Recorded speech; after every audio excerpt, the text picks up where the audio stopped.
Siempre me han gustado los relatos holísticos, esos que para saborearlos por completo requieren de cierto repaso a sus historias compañeras. En este siglo de las sombras he querido dejar migajas del resto de cuentos que componen la colección, todas ellas apuntando a una obsesión personal que me ha acompañado desde hace años, la paradoja de Fermi. Para charlar sobre este último relato necesitaba un sabio, también holístico, que pudiera comentar sobre casi todo. Y pocos en España, como Francis Villatoro, divulgador científico gracias al blog de la Mula Francis y profesor de la Universidad de Málaga en el Departamento de Lenguajes y Ciencias de la Computación.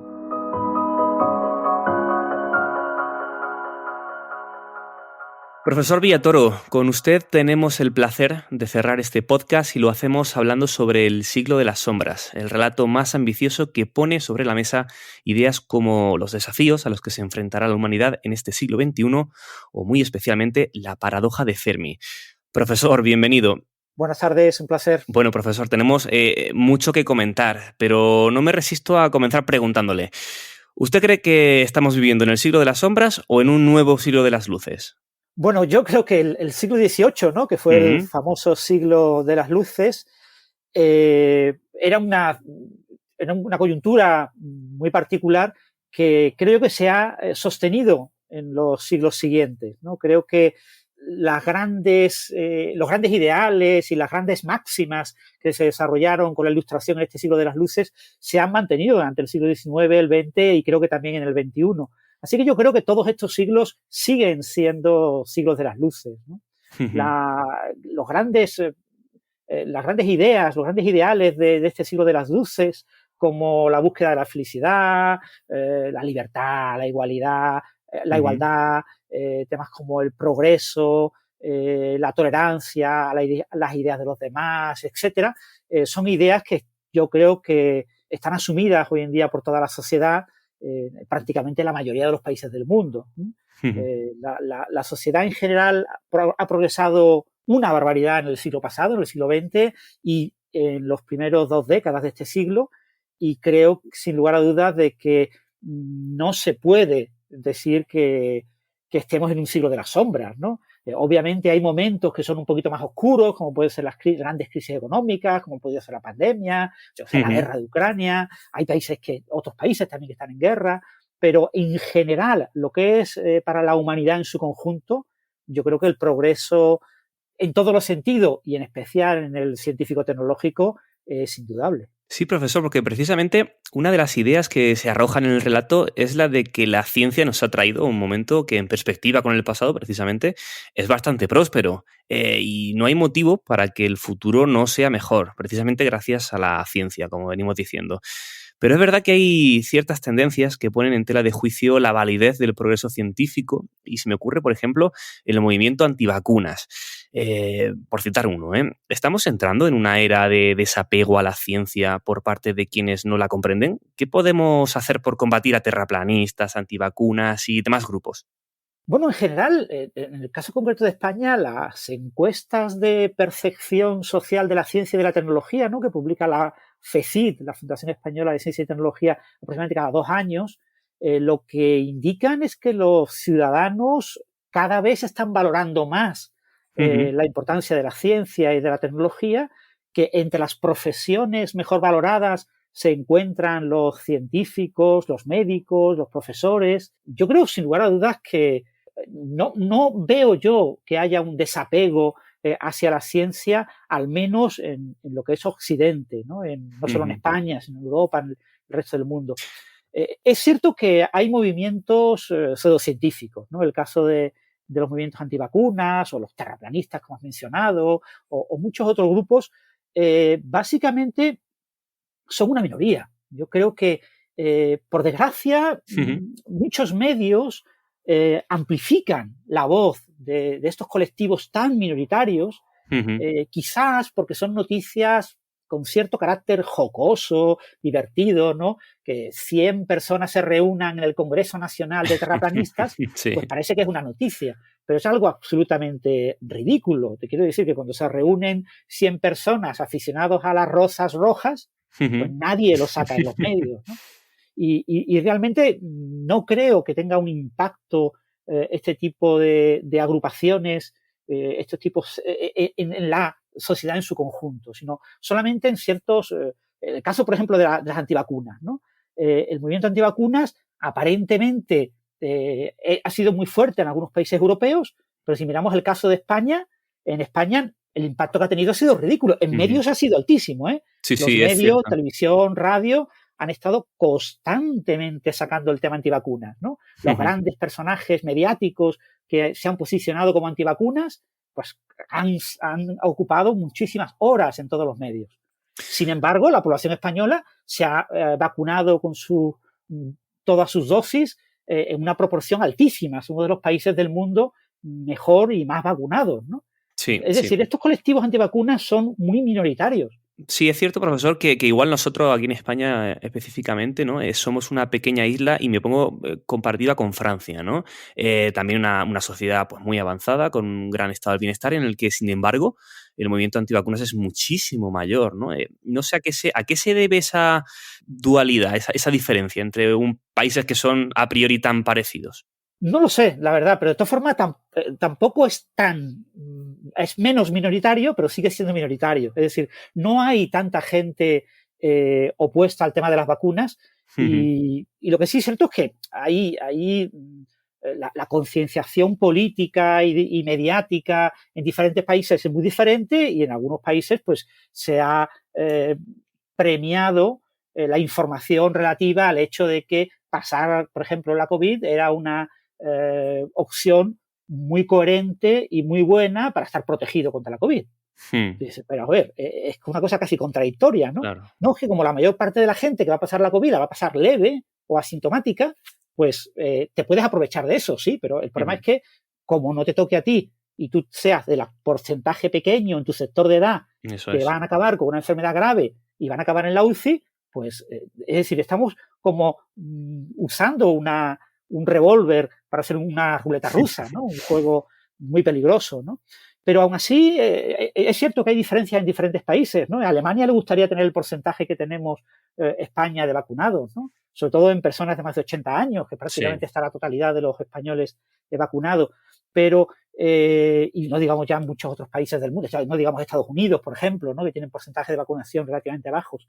Pero aún así, yo creo que estos colectivos no son tan relevantes y que en general les estamos dando normalmente mucha más coba y mucha más proyección gracias a que estamos como muy preocupados, ¿no? Desde la divulgación científica, desde el escepticismo, estamos muy preocupados por estos colectivos que al final son grupúsculos y su efecto, si nos preocupáramos menos de ellos y nos dedicáramos básicamente a divulgar lo que es la ciencia rigurosa y lo que realmente son las ventajas, por ejemplo, de la vacunación, probablemente no tendrían tanta proyección, ¿no? Ahora con esta, voy a atreverme a decir, revolución que viene con la inteligencia artificial y con innovaciones como ChatGPT 3, que está dando muchísimo que hablar, no sé, yo creo que vamos a empezar a ver cómo muchos trabajos se automatizan, muchos trabajos desaparecen, puede o no que sean reemplazados por otros. ¿Qué opinión le merece a usted esta oleada que viene de herramientas de inteligencia artificial y cómo van a impactar en el futuro de nuestra sociedad? Lo nuevo siempre ha generado miedo. Es una cosa histórica. Sí. Desde que tenemos conciencia escrita de la humanidad ha ocurrido, ¿no? El caso paradigmático puede ser por la llegada del automóvil o la llegada del ferrocarril a finales del siglo XIX. Los caballos y los carros de caballos y el transporte usando caballos era lo habitual en todas las ciudades y en todos los pueblos del mundo. En pueblos quizás pues el tema del uso de burros, en ciudades más los caballos. Y claro, cuando llegó el automóvil, automáticamente desaparecieron infinidad de puestos de trabajo, porque había muchísima economía dedicada a eso. Y obviamente los trabajadores que se dedicaban a los caballos, pues difícilmente se podían reciclar en una tecnología tan novedosa como era, por ejemplo, el automóvil. Difícilmente se podían convertir en mecánicos, pero bueno, muchos de ellos ya tenían cierta edad y los más jóvenes pudieron reciclarse en las empresas, en esas fábricas de automóviles. Y los automóviles han tenido muchísimas ventajas, porque no hay que recordar que los caballos, por ejemplo, tenían una altísima contaminación en las ciudades por sus desechos, por una enorme cantidad de problemas. Sí, había artículos, profesor, me acuerdo que leí hace tiempo un artículo en el New York Times de la época que preconizaba un auténtico problema sanitario por el excremento de los caballos en Nueva York, que hacía proyecciones de auténtica hecatombe, ¿no?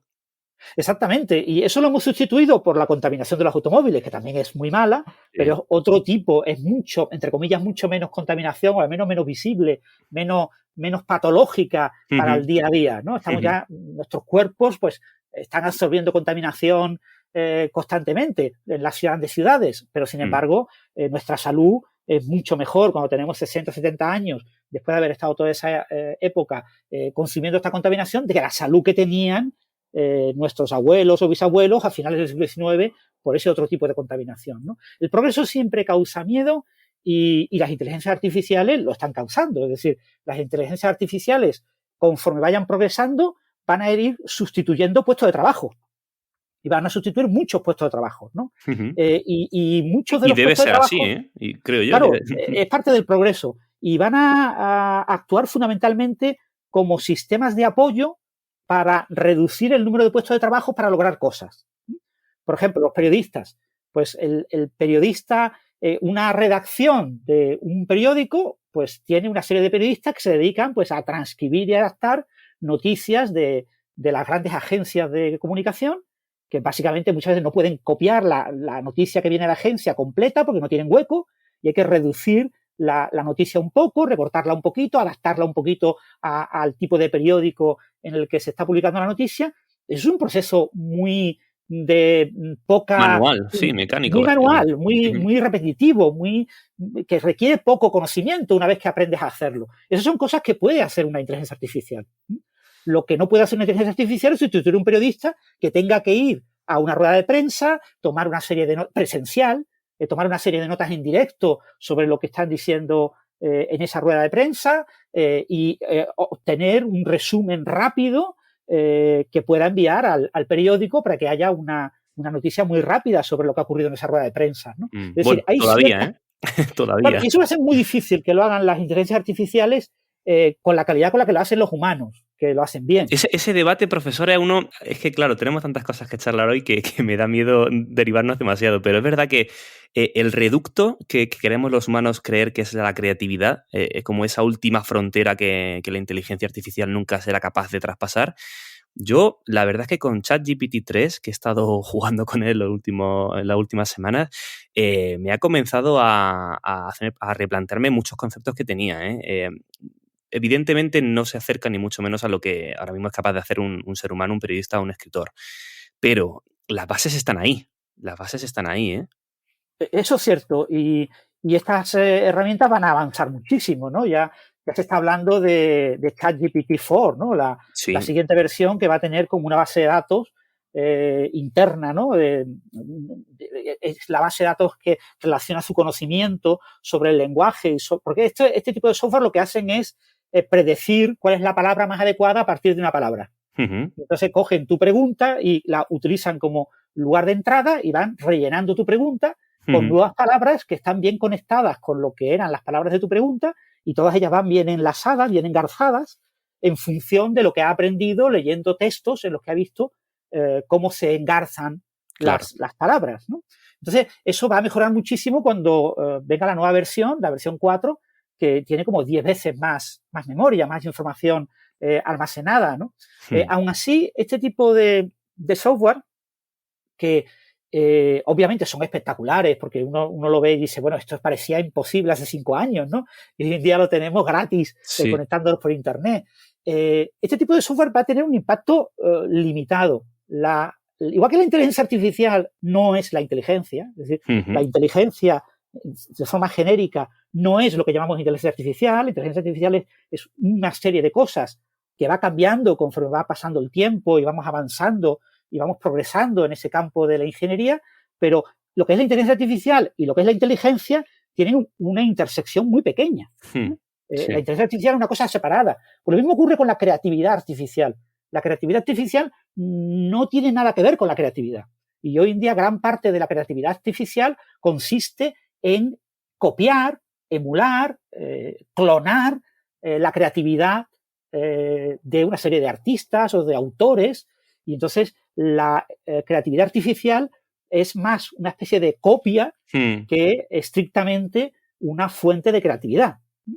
Aún así, obviamente, la creatividad que demuestran estas herramientas es importante para los que no somos capaces de hacerlo, para los que no somos capaces de copiar a estos creativos. Claro, ellas están como a hombros de gigantes, pero es que realmente, y este es otro debate, ¿no? Pero realmente también los escritores, por ejemplo, nuestras ideas pueden ser más o menos originales, pero al final bebemos de lo que hemos leído, de todo el pasado, del legado literario de nuestros predecesores.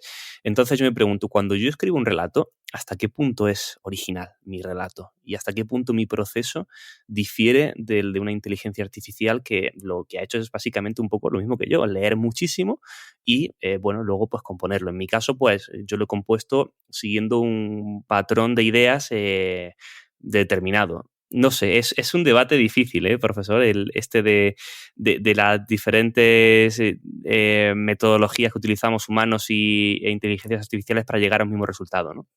Sí, y de hecho ya se están publicando libros que están, ayudados en el proceso de escritura por este tipo de herramientas. Tú le planteas a la herramienta que escribe por ejemplo, recientemente se publicó un cuento para niños, ¿no? Sí. En el que el autor no tenía experiencia previa en la escritura de cuentos para niños y decidió tirarse, digamos, por el precipicio y decir, voy a utilizar una herramienta de este tipo, no sé si fue ChatGPT 3 o 2, uno de los dos, sí. para que él le iba dando una serie de hitos, de ideas, de cómo tenía que ir el relato, y la herramienta de inteligencia artificial le preparaba los diferentes trozos, los diferentes capítulos del libro, ¿no? Además tenía ilustraciones que obtuvo no sé si fue con Stable Diffusion o con otra herramienta parecida. Sí. Y entonces tenía un cuento para niños ilustrado en el que los textos, la base de esos textos había sido escrita por la herramienta de inteligencia artificial. Lo que pasa es que él decía que él después, por supuesto, había, revisado claro. y arreglado los textos y le había dado una cierta continuidad que no tenían los textos originalmente. Y bueno, ahí hay que ver qué mano ha metido, porque lo mismo, la mano que ha metido ha cambiado radicalmente el texto. Pero él decía que él no podía haber aportado mucho de la experiencia de un escritor especializado en escritura de cuentos para niños, porque él no lo era. Es apasionante. Yo creo que estamos en el inicio de esta curva de crecimiento exponencial en la que vamos a ver, pues bueno, ChatGPT 4 y otras muchas innovaciones que van a dejar como si fuera un niño pequeño a esta que estamos utilizando hoy, que es ChatGPT 3, ¿no? Que tanto nos sorprende. Siguiendo un poco con el hilo del relato, hay un momento en el que la historia menciona un concepto que se denomina Pax Terra, ese periodo de prosperidad que raya la utopía y que puede hacer que la humanidad se vuelva indolente y pierda sus ansias de exploración o su curiosidad, precisamente porque la ciencia ha solventado todos los problemas de los seres humanos. ¿Es un escenario que es posible? Bueno, no lo sé. O sea, a muy largo plazo, ¿eh? Bueno, a muy largo plazo nunca se puede predecir. Lo que ha pasado, sobre todo en los finales de siglo y en los finales de milenio, es que ha habido una serie de intelectuales que han ofrecido la idea, que es una idea que se va repitiendo, repito muchas veces, ¿no? De que hemos logrado el final del conocimiento, que hemos logrado en ciertas áreas de la ciencia se haya prácticamente acercado la ciencia tanto a lo que va a ser la frontera definitiva, que se ve que ya está todo prácticamente acabado, ¿no? El caso paradigmático es finales del siglo XIX, cuando la física clásica, que había tenido muchos problemas desde la época de Newton, que no pensemos que la física clásica newtoniana fue aceptada a finales del siglo XVIII por todo el mundo. A final del siglo XVII se crea, a principios del siglo XVIII se consolida de manera definitiva y se convierte en parte de lo que todo el mundo tiene que estudiar, pero durante el siglo XVIII hubo muchísimos problemas que no se sabían resolver, ¿no? Y problemas tan básicos como el movimiento de la Luna, que no se resolvió hasta finales del siglo XIX. Esto fue yendo un proceso en el que se veía que poco a poco se iban resolviendo los diferentes problemas que se estaban observando en estas ideas, costó varios siglos y se llegó a finales del siglo XIX con una sensación de que la transición al siglo XX implicaría que ya la física había acabado. Y de repente nos encontramos con que ya había indicios observacionales pues, de lo que sería la mecánica cuántica, de lo que sería la relatividad y una revolución completa. Conceptos que hoy en día tenemos tan asumidos como el concepto de átomo, todavía no había nacido. El concepto de átomo del siglo XIX era una especie de idea filosófica que no estaba muy claro lo que significaba, ¿no? Y la palabra átomo se usaba con un sentido muy diferente al sentido actual. Entonces, esto puede estar pasándonos en ciertas ramas de la ciencia y puede seguir pasando durante mucho tiempo. Es decir, durante mucho tiempo, en los próximos, en este siglo y en los próximos siglos, mucha gente va a concebir esa paz terra que tú comentas sobre ciertos campos del conocimiento humano y va a parecer que ya están prácticamente resueltos, ¿no? Sin embargo, lo sorprendente de esto de la ciencia es que la curiosidad es algo intrínseco a la naturaleza humana y que gracias a la curiosidad seguimos desvelando nuevas cosas prácticamente todas las semanas, cosas que no entendemos y que queremos entender.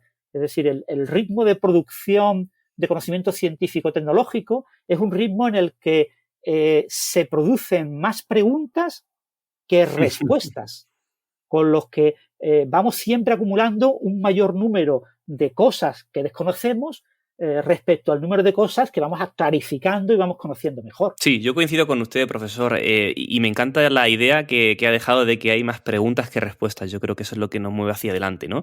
Y precisamente una de las preguntas que a mí, personalmente, como fan absoluto de la ciencia y también de la ciencia ficción, me ha venido obsesionando durante los últimos años es la de la paradoja de Fermi.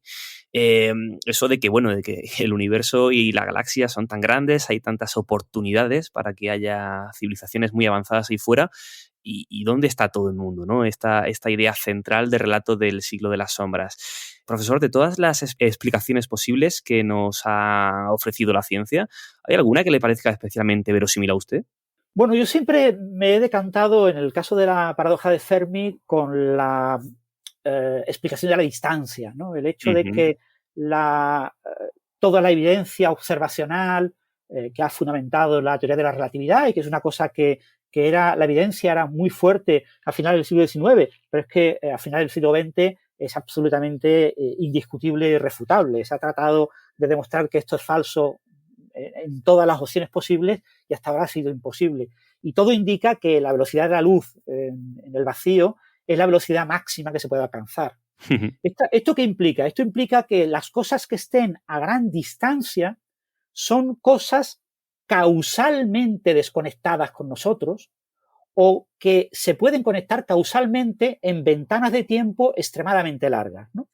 Pongamos el ejemplo de la estrella más cercana, ¿no? Próxima Centauri, Alpha Centauri. Está a unos 4 años luz de distancia. Si ahí hubiera una civilización tecnológica con la que yo me quisiera comunicar, yo tendría que enviarle un conjunto de preguntas a esa civilización, tardaría 4 años en recibirlo, esa civilización daría una serie de respuestas que me enviaría y tardaría otros 4 años en que yo la recibiera. Es decir, la comunicación sería una comunicación en la que mis preguntas irían apareciendo cada 8 años y obteniendo respuestas que van montando mis preguntas. Quien haya visto la película La Llegada o que haya pensado alguna vez en cómo comunicarse, ¿no? Alguien que haya viajado, por ejemplo, a un país que utilice un idioma completamente diferente al nuestro, ¿no? Que haya viajado a China. Yo estuve en China, por ejemplo, en el año 2000 y muy poca gente en Pekín hablaba inglés, salvo en los hoteles. Y algunos jóvenes que había en la plaza Tiananmen que se ofrecían a hablar contigo en inglés porque no encontraban nadie con quien hablar en inglés para practicar. El resto del mundo hablaba solamente chino. Claro, el chino es un idioma tan diferente del nuestro que encontrar los elementos comunes para comunicarte en español o inglés con una persona que hable chino es muy difícil. Pues eso es infinitamente más difícil cuando estamos hablando de una civilización tecnológica lejana Ujú. que utiliza unos referentes en su planeta completamente distintos, que puede que no vea en el espectro óptico como nosotros, porque su estrella tenga el punto de luz colocado en diferente lugar. Por ejemplo, Próxima Claro. Centauri es una enana marrón, entonces la luz es completamente diferente, su manera de ver el mundo será muy diferente, que tenga maneras de sentir el mundo, de percibirlo, de entender. Entonces, crear un lenguaje común para esa comunicación puede requerir muchas comunicaciones de ida y vuelta. Y muchas comunicaciones de ida y vuelta, ponle un mínimo, no sé, 1000. Sí, sí. 1000 comunicaciones de ida y vuelta, multiplicado por 8 años, son Pues son 8000 8.000, años. claro. Ujú. O sea, tú, para poder definir el lenguaje común que te permite comunicarte con esa civilización, necesitas 8000 años. Es una barbaridad. Es que no estamos hablando de una cosa que se pueda hacer en una generación o en dos, que requiere muchas generaciones, ¿no? Lo mismo el tema de visitarles. Dice, no, claro, en 4 años a lo que sea la luz, imposible de alcanzar. Un elemento razonable para viajar, pongamos, Ujú. si tú vas al 10% de la velocidad de la luz, en lugar de echar 4 años en llegar a Alpha Centauri, echarás 40 años. Probablemente eche mucho más, porque tengas un proceso de aceleración, mantenerte a una cierta velocidad constante y después desaceleración. Ponle 50, 60 años. Si tú quieres llevar personas a Alpha Centauri para que hagan de mensajeros de nuestra civilización con la posible civilización que esté allí, te encuentras con que vas a tener que sostener una nave que permita la vida de esas personas durante una vida completa y que se te van a fallecer casi prácticamente cuando lleguen allí. Las circunstancias del viaje es muy duro desde el punto de vista de rayos cósmicos, etcétera, para la vida. El resultado final es que tienes que plantearte una misión intergeneracional, tienes que plantearte varias generaciones de personas. Para que en la nave vaya varias generaciones de personas, tienen que ir familias. O sea, estamos hablando de una nave que es una ciudad, una Claro, pero pequeña ciudad. ahí partimos de que nosotros estamos en un estadio, pues, por ejemplo, en la escala de Kardashev, si queremos utilizarla, pues somos una civilización tipo 0 casi pasando al 1. Es decir, estamos en pañales, ¿no? Todavía no comprendemos muy bien cosas que posiblemente otras civilizaciones que han tenido miles o decenas de miles de años de evolución tecnológica ya dominan. Entonces, debería de haber ahí fuera no una ni dos, sino decenas, cientos de civilizaciones que han alcanzado una comprensión del universo mucho más completa que la nuestra. Sí, pero la escala de Kardashev es una escala que te falsea la realidad, porque te plantea que una civilización suficientemente avanzada podrá superar los límites físicos, pero los límites físicos, por definición de límite, son insuperables. Imaginemos que no se puede superar de ninguna de las maneras ningún tipo de truco cuántico para superar esa velocidad de la luz. Aún así, una civilización que tuviera, vamos a decir una cifra razonable, 100.000 años de evolución tecnológica, deberíamos de ser capaces de ver cómo ha colonizado diferentes sistemas solares. No lo sé, no lo sé. Le estoy poniendo profesor, le estoy poniendo Claro, corazón de escritor de ciencia ficción, ¿eh? sí, en principio, a priori, uno tiende a pensar que sí, ¿no? Uno tiende a pensar que eso es fácil, pero cuando uno se lo plantea seriamente, se encuentra con enormes dificultades. Conquistar un sistema solar, es decir, poder vivir en cualquier lugar del sistema solar, es algo que está a muchos siglos de distancia. Nos parece que, hombre, parece una trivialidad poner una pequeña base con 2 o 3 personas en Marte. Eso lo haremos en el siglo XXI. Sí, pero no estamos hablando de eso. Estamos hablando de poderte mover fácilmente por todo el sistema solar y tener construidas estructuras en todo el sistema solar para soportar y aprovechar todos los recursos del sistema solar. No es nada trivial. No es nada trivial. Y entonces eso puede costar miles de años. No tiene por qué, o mínimo cientos de años Seguro. va a costar. Entonces, realmente hay tanta diferencia entre nuestra civilización que tiene pues miles de años, 1000, 2000 Pongamos años. 10.000, ¿no? Desde la conquista Venga, de la agricultura, ¿no? Que es si como un queremos poco poner la... 10.000 años, a lo que será nuestra civilización dentro de 10.000 años, yo no lo tengo tan claro. Yo no tengo tan claro que, dadas las enormes limitaciones tecnológicas que tenemos y el tema de recursos, porque la razón fundamental por la que querremos ir fuera de la Tierra es porque agotaremos los recursos de la Tierra. Sin duda. Necesitaremos consumir recursos de fuera, pero consumir recursos de fuera, la tasa de retorno energético es terriblemente mala. Es decir, la energía necesaria para consumir esos recursos es enorme. No te compensa, claro, ahora mismo entonces, no. para que te compense es extremadamente difícil Entonces va a costar mucho trabajo lograr eso. Entonces yo creo que, sinceramente, la distancia es la gran barrera. Si en la Vía Láctea, que es una cosa enorme, hubiera pues del orden de 100 civilizaciones, la distancia típica entre dos sistemas solares sería del orden de 1000 años luz. Claro. Si hubiera pues del orden de 10.000, pues ponle que serían unos 100 años luz. Claro.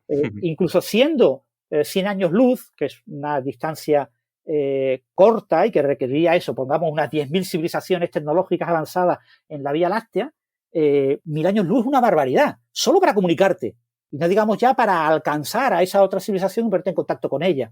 Yo creo que la distancia es el gran filtro que impide que haya una comunicación fluida entre diferentes civilizaciones tecnológicas. Qué bueno, que menciona precisamente el gran filtro, ¿no? Que era otra de las teorías, ¿no? que dice que en algún momento determinado de la evolución de todo ser vivo ocurre algo que impide que llegue a una escala de progresión tal que colonice su sistema solar y el resto de su galaxia, ¿no? Ese gran filtro. Y ahí está un poco la duda, ¿no? De si nosotros ya lo hemos pasado o lo tenemos delante, ¿no? Claro, muchas veces el gran filtro se interpreta como el tema de si la inteligencia es contingente a la vida o es necesaria en la vida. Es decir, porque la opinión judio-cristiana con la que nos hemos educado nosotros es una opinión en la que una idea en la que el ser humano está por encima del resto de los organismos vivos en la Tierra, las plantas, los animales, las bacterias. Nosotros estamos por encima. Y estamos por encima por nuestra inteligencia y nos da la sensación, tenemos esa soberbia de pensar que la vida en la Tierra ha tenido como objetivo teleológico la aparición de la inteligencia. Pero eso no tiene por qué ser así. La inteligencia puede ser resultado de un gran número de eventos muy, muy excepcionales y si esos eventos muy excepcionales cada uno tiene una probabilidad baja, la probabilidad de que surja vida inteligente como la nuestra en una galaxia podría ser muy pequeña. Eso es lo que nos dice la idea del gran filtro, que la probabilidad de la aparición de una inteligencia tecnológica, aunque la probabilidad de la vida sea alta, y en general cualquier medio adecuado, hay muchos planetas que están en una región de su sistema solar, en la zona habitable, en la que puede haber agua líquida, puede haber sustancias orgánicas, hay energía, hay disponible, hay circunstancias que facilitan que se formen pequeñas unidades estructuradas con metabolismo, con membrana, que dan lugar a los orígenes de la vida. Pero si nos fijamos bien en el planeta Tierra, los organismos más exitosos en cuanto a número en el planeta Tierra son microorganismos, son bacterias. Y los organismos que más masa tienen en el planeta Tierra son las plantas, son los vegetales. Los animales somos una cosa como excepcional dentro del planeta Tierra. Y el planeta Tierra podría sobrevivir perfectamente sin tener animales. Y no digamos ya animales inteligentes. Entonces, realmente la idea del gran filtro es esa, que quizás es algo tan extremadamente improbable que se den todas las circunstancias para la aparición de vida inteligente que es posible que, por ejemplo, solo ocurra una vez en un lugar en cada galaxia. Claro, hay 100.000 millones de galaxias en el universo, pero es que la distancia entre las galaxias es enorme. Volvemos al problema. Ya hablar de distancias entre galaxias, que estamos hablando de millones o decenas de millones de años luz como distancia mínima, pues estamos hablando de que no tiene sentido el pasar de una galaxia a otra, ¿no? Por muy avanzada que sea la civilización. Entonces, lo bueno de la paradoja de Fermi es que nos permite reflexionar sobre muchas cosas y darnos cuenta de que quizás somos un evento único, al menos en nuestra galaxia. Nos tocó la lotería, ¿no? Como dice también en el final del relato, ¿no? Claro, no sé, yo me pongo a pensar y digo, si realmente somos los únicos que estamos aquí, ¿no? Como diría, no me acuerdo quién lo dije, dijo, qué desperdicio de espacio, ¿no? Sí. Qué pena. Otra de las teorías que son más populares... Sí, si me permites un pequeño comentario, sí, claro. En relación a eso, ¿no? A qué desperdicio. Hay que recordar que ¿por qué desde nuestra, repito, soberbia, pensamos que es un desperdicio que haya tantas bacterias y que haya tantas plantas y que haya tantos animales en el mar que no son inteligentes.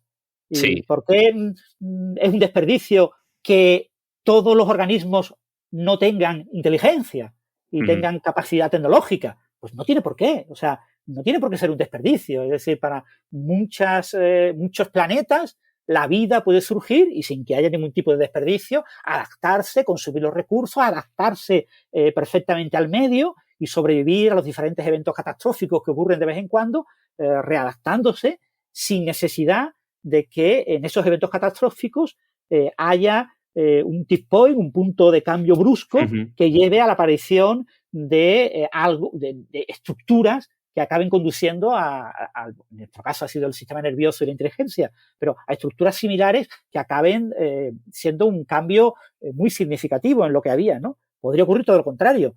Muchas veces se dice que si la humanidad se autodestruye con una futura guerra con armamento termonuclear, habrá una serie de animales y plantas y organismos microscópicos que sobrevivirán.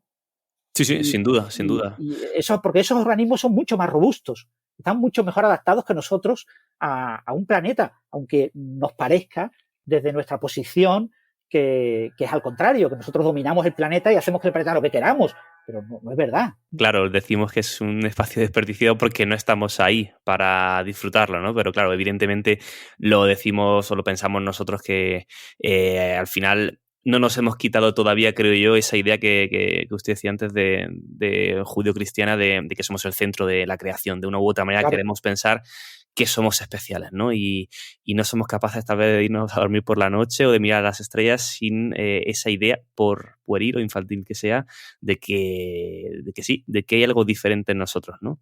Ya por ir cerrando la charla, profesor, no quería irme sin mencionar otra de las teorías que precisamente ahora que hablamos de inteligencia artificial más se ha venido reforzando para explicar la paradoja de Fermi, la de la inevitable digitalización de toda raza inteligente. Es decir, que al final nos va a aburrir el exterior, nos meteremos en nosotros mismos y construiremos simulaciones perfectas y no nos interesará la exploración del cosmos, sino la exploración de esas simulaciones. No sé qué idea, qué le sugiere esta idea.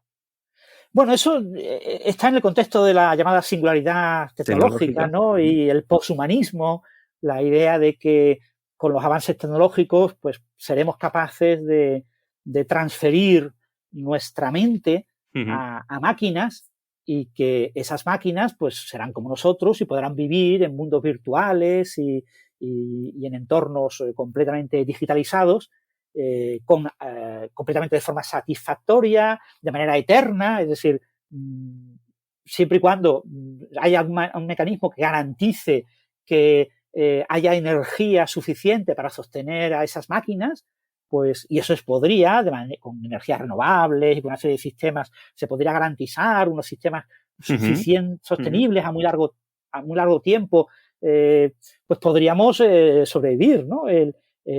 Y pasarnos a ese mundo en el que, claro, con esa capacidad que comentas de poder recrear todos los mundos posibles y de vivir todos los mundos posibles, pues podemos estar completamente satisfechos y tener nuestra curiosidad completamente cubierta. Pero yo soy de la opinión de que eso es muy, por un lado, tecnológicamente es muy utópico, es muy difícil que vaya a llegar algún día a hacerse de manera completa. Y por otro lado, que siempre pensaremos que ser humano, lo que llamamos humanidad, es un elemento clave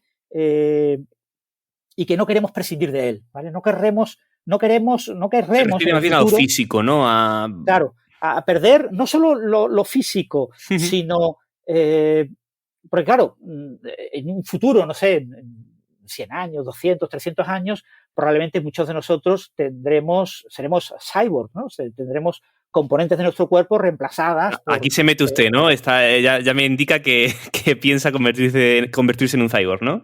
No, pero que lo harán, los médicos lo harán, o sea, no nos quedará otro remedio. Es decir, o mueres o falleces o tendrás que tener ese tipo de dispositivos. Yo ya tengo una edad y no creo que me toque. Pero a nuestros nietos o bisnietos lo mismo les toca esa opción, ¿no? Claro. De que ciertos órganos te sean reemplazados por órganos, si no artificiales, sí órganos naturales fabricados artificialmente. Que eso es un tema que se está trabajando muchísimo en el tema de trasplantes, Sí. el utilizar lo que se llaman organoides para generar un órgano con el mismo ADN y con las características estructurales del órgano que tú tienes para reemplazarte tu órgano dañado, ¿no? La humanidad tiene la mala costumbre de autocontaminarse y de generarse cáncer por los malos hábitos. En nuestra libertad todos queremos recurrir a los malos hábitos y entonces pues la gente fuma, bebe, mal come y hace una enorme cantidad de conductas de riesgo para su salud que implican que sus órganos se dañan mucho más de la cuenta y tendrán que ser reemplazados. Y eso la medicina lo logrará, probablemente en este siglo ya se logre, en laboratorio, ya os digo, a mí no creo que me toque, yo tengo ya más de 50 años, entonces yo estoy como en la mitad de mi vida, no espero llegar mucho más allá de 2070, pero las personas que lleguen a, pongamos 2100, por poner un número redondo, es posible que ya tengan disponibles esos órganos artificiales que no necesariamente son el cyborg que vemos en las películas, sino sería más un cyborg orgánico. Claro, claro. Pero seguiría siendo un cyborg, porque ya que le metes un órgano artificial, pues puede haber un compromiso político, un compromiso con la sociedad, de que ese órgano vaya acompañado de una serie de sistemas de monitoreo de lo que tú le haces al órgano. La sociedad te salva la vida dándote un órgano que sustituya a tu órgano, pero te monitoriza y te pide que cambies tus hábitos de salud para que no dañes de nuevo ese órgano que te permite sobrevivir mucho más tiempo. Entonces, con ese tipo de protocolos, porque la sanidad pública cada año que pasa es más cara, bueno, la sanidad en general, cada año es más cara y probablemente habrá que hacer ese tipo de políticas de si tú quieres salvarte, tienes que comprometerte a no dañarte más, ¿no? Entonces, ese debate es interesante también, ¿eh? El compromiso que debe asumir uno. De hecho, en otro de los relatos de la colección El siglo de las sombras, se muestra como una aseguradora deniega a una asegurada una indemnización por su estilo de vida. Ella desarrolla una patología por comer mucho, desarrolla una serie de patologías y la aseguradora pues se niega a pagarle los tratamientos médicos porque ha sido responsabilidad suya. No estamos tan lejos, ¿no? Tal vez de ese escenario. No lo sé, pero lo que sí creo es que tendrá su contrapartida. Quiero decir que no es que te obliguen, se nieguen a salvarte la vida, sino que probablemente haya una legislación que obliga a la seguridad ahora a salvar la vida, pero sí que haya requisitos a posteriori, ¿no? Es decir, claro. Te salvo la vida, pero bajo la condición de que tú cumplas con una serie de requisitos y si no incumples, pues te penalizamos de alguna forma. Puede ser una forma económica, puede ser en temas de salud. Por ejemplo, muchos de los órganos probablemente pues, requieran un mantenimiento y periódicamente hayan que ser eliminados y sustituidos. Pues yo te mantengo esos órganos que te he añadido, que no eran tuyos, para que sobrevivas mucho más tiempo, pero te los mantengo una serie de años siempre y cuando tú cumplas con una serie de requisitos. Si tú dejas de cumplir esos requisitos, yo ya no me comprometo. O sea, habrá algún tipo de mecanismo ético, moral. Esto es un tema de bioética complicado ahora para resolverlo porque todavía esto es muy, muy futurible. Pero yo sí concibo que haya ese tipo de mecanismos para controlarlo. Y ya te digo, yo no veo que la digitalización de toda raza inteligente sea una buena explicación de por qué, de la paradoja de Fermi y de por qué no tenemos conciencia. Yo espero que otras civilizaciones en la galaxia que sean inteligentes no acaben así. Me parece un futuro muy poco apetecible, ¿no? El sí, un poco triste, ¿no? Un poco viviendo desangelado. En mundos virtuales. Había una película de Bruce Willis en la que había cuerpos, ¿no? Si tú no te apetecía tu cuerpo, te metías en una especie de cama, estabas completamente tendido como dormido y estabas controlando con tu conciencia un clon tuyo que era mucho más joven, mucho más sano y era el que realmente hacía tu vida por ti, ¿no? Y la única conexión que tenía era una conexión mental. la mente sigue siendo la tuya. Yo creo que ese tipo de cosas, a mí no me gustaría una vida así. No lo sé si eso es concebible, que haya mucha gente a la que le pueda gustar ese tipo de vida. Pues no sé, pero lo que sí sé es que hemos hecho un repaso, profesor, a un montón de temas interesantes y que se nos quedan otros muchos ahí para debatir, porque todo lo que tiene que ver con bioética, ética aplicada a la inteligencia artificial, yo creo que ahí va a haber también mucho que trabajar y que consensuar para que todas estas innovaciones tecnológicas, bueno, pues no nos inunden, ¿no? Porque creo que estamos en una de las mayores fases de transformación de la historia de la humanidad. Y bueno, yo me quedo con ese titular de que a día de hoy tenemos muchas más preguntas que respuestas.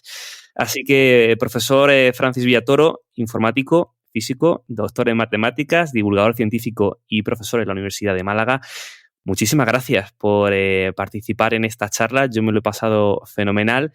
Y nada, quién sabe si dentro de 200 o 300 años, pues, oye, igual nos vemos como cyborgs y repetimos la experiencia, aunque espero que no tengamos que esperar tanto, ¿eh? Bueno, no lo sé, yo no veo que yo vaya a sobrevivir tanto tiempo, pero bueno, nunca se sabe. Pues lo dicho, muchísimas gracias por participar. Venga, un placer, Jaime.